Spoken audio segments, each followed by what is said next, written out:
Depuis la dernière fois où on s'est vu, on avait un bateau dans sa globalité construit. Il fallait y apporter toute l'électricité à bord, les panneaux solaires que on a optimisés. On a été chercher aussi tous les détails pour pouvoir tenir des supports de rames, pour pouvoir tenir les paires de rames de rechange, grâce aux supports d'entreprises vosgiennes qui sont venus apporter leur collaboration de façon spontanée, avec joie. Dans un côté, on veut apporter notre pierre à l'édifice et ça c'est vraiment chouette. Le vrai support d'Opel, c'est quand même aussi cette disponibilité de pouvoir me prêter un véhicule qui rend possible tous mes déplacements et aussi toutes ces manœuvres. Le bateau passe plus de temps à terre et sur une remorque. J'ai besoin d'aller l'emmener chez des partenaires, j'ai besoin de le montrer, j'ai besoin d'aller le faire partager auprès d'une école primaire. Quand il y aura des grandes houles, c'est même plutôt intéressant parce que ça va me faire monter mon bateau et ça va me le projeter. Même je serai obligé de le freiner, mon bateau.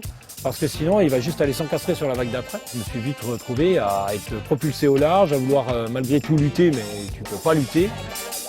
Les choix par rapport à la météo, par rapport au temps, ont été de me refaire faire la grande traversée, ce qu'ils appellent la grande traversée, c'est-à-dire jusque Thonon.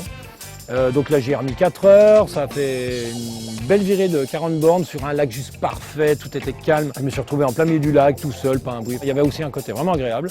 Et puis de pouvoir vraiment comprendre la technique, qui n'est pas non plus forcément celle que l'on peut connaître en aviron classique, même si on essaie de s'y rapprocher.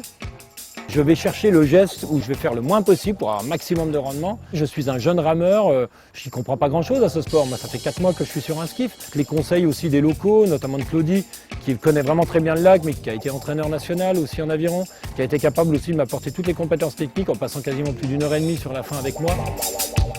J'essaye d'accompagner sur ce beau lac qui est le lac Clément avec des renversements de vent, de courant, on puisse mettre à l'épreuve le bateau. Et aujourd'hui, on arrive au 3e jour à voir Stéphane qui arrive à exploiter son coup d'aviron, d'arriver à mettre au profit de son bateau toute l'intelligence de son expérience perso, de son savoir-faire dans son mental pour arriver à appliquer les conseils qu'on a pu lui amener sur la technique de rame. J'avoue que j'ai été bluffé par sa réactivité, son adaptation à l'élément.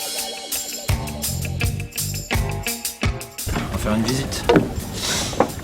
Comme sur Airbnb ou appartement à louer, tu vois, à vendre. Là, on est dans une partie cockpit, alors qu'il est plutôt, c'est le poste de boulot, quoi. Je vais y passer 10-12 heures par jour. Des pieds que l'on fixe, attachés. Et puis donc, effectivement, j'ai 2 paires de rames. Il y a une partie au fond sur laquelle on va fixer une antenne, des airbags attachés avec de la laine. C'est-à-dire qu'en cas de problème, si mon bateau reste sur le dos, j'ai la possibilité depuis l'intérieur de gonfler un airbag.